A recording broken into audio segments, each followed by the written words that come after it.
amparada por la ley, ¿no es cierto?, fue capaz de criar a su propio hijo, mientras que las otras madres hebreas, desgraciadamente, tenían que ver cómo a sus hijos varones los exterminaban. Y saben, esta mujer le enseñó a su hijo Moisés a amar a Dios, amar a Jehová Dios. Y yo me pregunto, ¿qué habría pasado si Miriam no hubiera hablado? Si María no hubiera hablado. ¿Qué hubiera pasado? Usted podría decir, bueno, pastor, Dios tiene 1000 maneras, Él se encargaría de la situación. Es verdad, en cierta medida es verdad, pero el mismo Dios que ordena el final es el mismo Dios que también ordena los medios para llegar a ese final, ¿no es cierto? Y si alguna vez nos tocara a nosotros, a mí me tocó esta mañana tener una niña en mis brazos, pero a algunos de nosotros a veces nos toca hacer un poquito de babysitting, estar sentado con los niños, cuidando niños, a veces los padres, a veces. Nosotros nunca sabemos lo que tenemos allí. Puede ser un gran predicador, puede llegar a ser un gran misionero, una gran misionera, un gran autor, una gran autora, puede llegar a ser una persona de bien. Nosotros debemos ser cuidadosos. ¿Qué le enseñamos a esos niños? María cumplió la voluntad de Dios. Ella habló y las cosas se sucedieron, y eso fue extraordinario. Yo creo que fue Edward Kimball, que aparece en la pantalla, quien, entrando por la puerta posterior de una zapatería, abrió su boca y comenzó a hablar a un muchachito que estaba allí, que no tenía casi educación, pero le empezó a hablar acerca del Evangelio y se convirtió. Y llegó a ser uno de los evangelistas más grandes que alguna vez existieron en el mundo, ganando miles de personas para el Evangelio. Me refiero al famoso predicador D.L. Moody, ¿no es cierto? Pienso tal vez en ese joven de Inglaterra que estaba enviando una carta para que la escuela de abogados le permitiera entrar porque él quería ser un abogado. Y su maestro de escuela dominical, ¿no es cierto?, le dijo: yo siempre pensé que tú serías un buen ministro para Dios. Y este muchacho volvió a su casa y después de reconsiderarlo, él entró en el ministerio y llegó a ser el famoso predicador John Henry Jowett. Mis amados, uno de los más grandes predicadores del mundo jamás conocido. Todo por las palabras oportunas dichas por alguien que tocó su corazón. La lengua dirige vidas, nosotros no podemos negarlo eso. Nosotros vamos a dirigir las vidas de nuestros hijos de acuerdo a las palabras que usemos con ellos. Y ahora vamos a pasar a Éxodo capítulo 15. Y aquí vamos a encontrar la segunda escena. La segunda escena es que aquí encontramos en la vida de Miriam que ella emplea su lengua para alabar la obra de Dios. Fíjense, les voy a leer varios pasajes. Por ejemplo, en Éxodo capítulo 15, verso 2, dice así: el Señor es mi fortaleza y mi canción, Él es mi salvación, Él es mi Dios, y yo le alabaré. Dios es mi Padre, y yo lo ensalzaré. En Éxodo capítulo 12, 13, 14, Dios libera al pueblo judío de Israel. Ellos habían estado 400 años de esclavitud en ese lugar y concluyen esos 400 años. Y en Éxodo capítulo 14, 31 dice: y vio Israel aquel grande hecho que Jehová ejecutó contra los egipcios, y el pueblo temió a Jehová y creyeron a Jehová y a Moisés su siervo. Capítulo 15, verso 1. Entonces cantó Moisés y los hijos de Israel este cántico a Jehová, y dijeron: cantaré yo a Jehová, porque se ha magnificado grandemente. Y aquí encontramos en el Éxodo 15, 2, cantaré yo a Jehová porque se ha engrandecido, el caballo y su jinete ha echado en el mar. Se está refiriendo a los egipcios que murieron enterrados por el agua en el Mar Rojo, ¿no es cierto? Y aquí está, mis amados, presente el gran tema que se encuentra en todo el Antiguo Testamento. Y cantan ellos alabanzas a Dios. En esta canción, que es una canción muy especial, porque se encuentra luego en el verso 20 también, hallamos un par de coros, el coro de un hombre, el coro de mujeres, coro de hombres, coro de mujeres, y cantando los hombres y las mujeres contestando, algo antifonal, algo muy hermoso, me imagino. Y dice acá el verso 20, dice, y Miriam, o María, la profetisa, y digo Miriam porque yo estudié con una Biblia que dice Miriam, pero cualquiera de los dos nombres es correcto.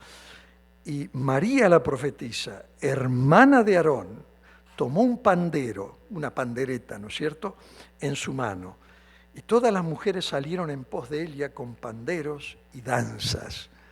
Y aquí quiero hacer una aclaración, porque algunos usan este texto para justificar los bailes sociales y esas cosas. No tiene nada que ver, es completamente otra cosa.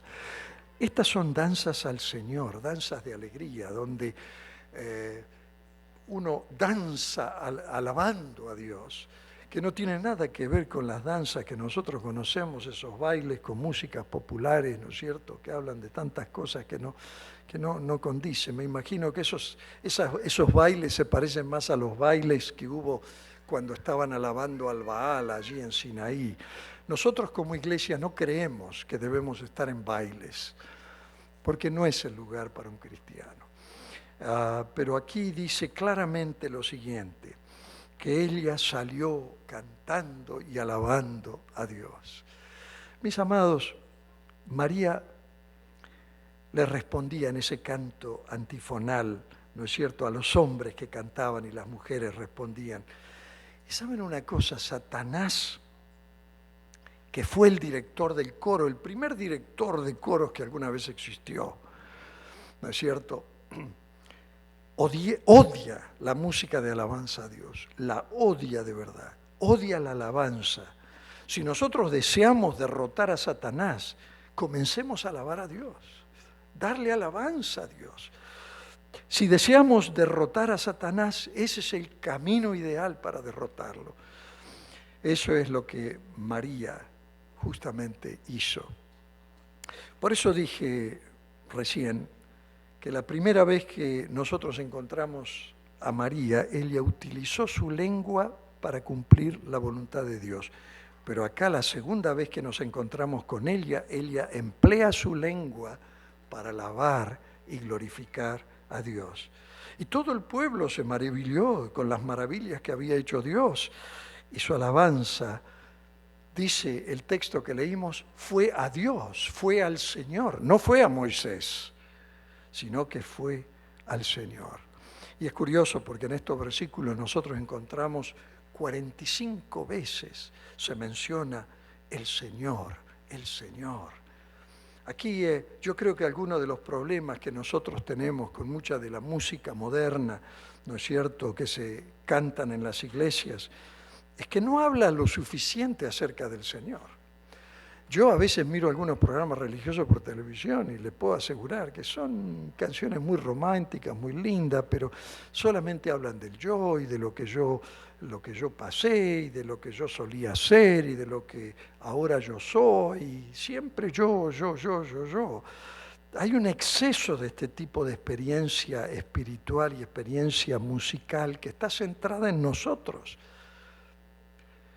La primera canción que nosotros encontramos en la Biblia es una canción de redención, es una canción de salvación, es una canción de liberación, una canción en que los hombres y las mujeres alaban y cantan a Dios, es una canción que glorifica a Dios. Sin embargo, María perdió su canto, perdió su canción.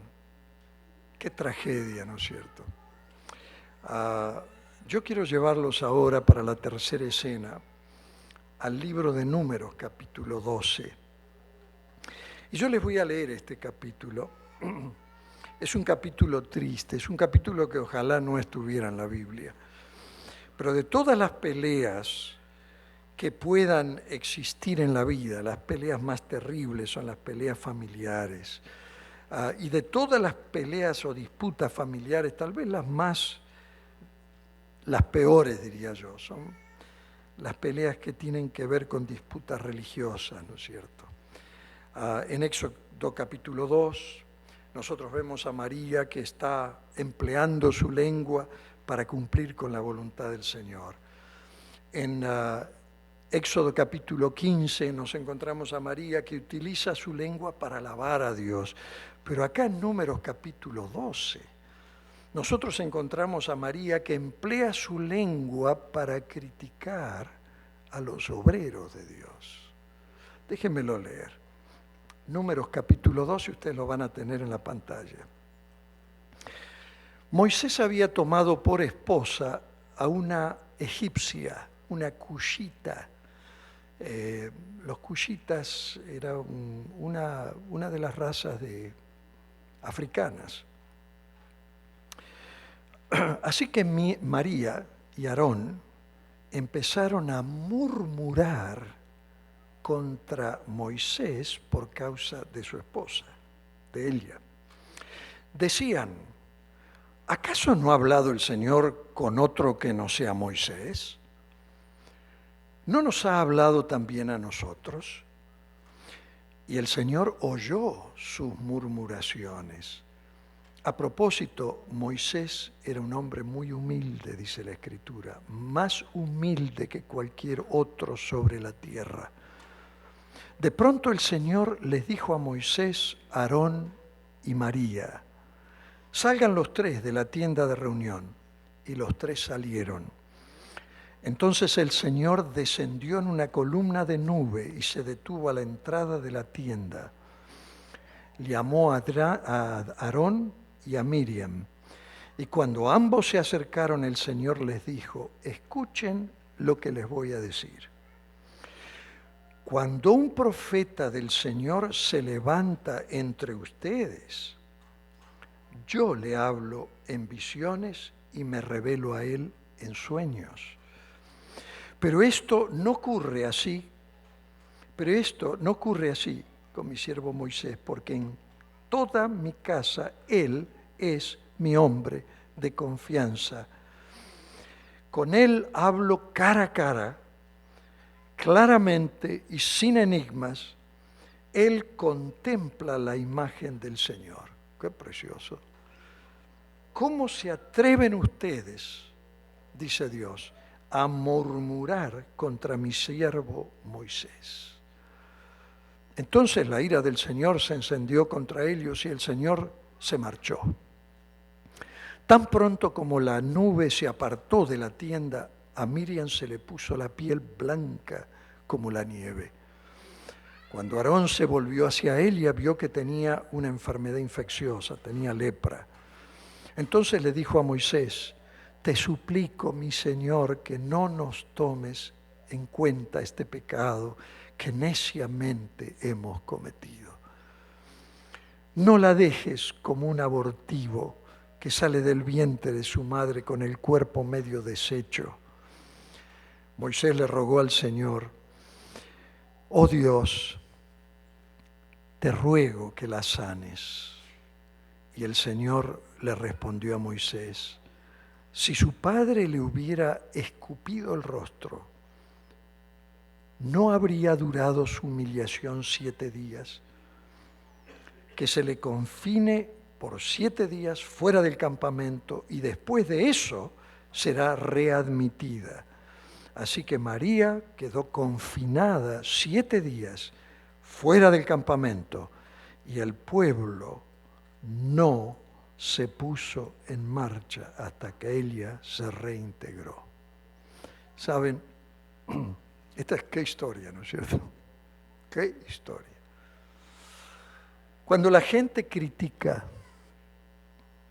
por lo general la gente critica y pone una excusa, pero detrás de la excusa hay una razón. Yo no sé si ustedes lo han notado, pero yo estoy seguro que sí. Alguien critica a alguien, pero siempre hay una razón que está detrás de la razón que están dando. A él lo criticaron por su esposa.